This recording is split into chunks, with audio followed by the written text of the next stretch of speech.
嗨，亲友们好！有一阵儿跟大家没见了啊，这12月比较忙。今天呢是我生日，我就给自己放一天假。然后呢，在网上刷视频听到了最近很火的汤姆和杰利的这个小提琴曲啊，在网上看到很多小提琴老师都拉了，那我就想，那我今天就跟大家讲一讲这首曲子要怎么把它拉，从技术的角度来分析一下啊。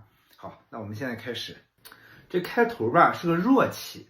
弱起呢，我习惯用上弓，因为呢下一个正拍的第一个和弦是带重音，对吧？所以呢你弱起啊用上弓。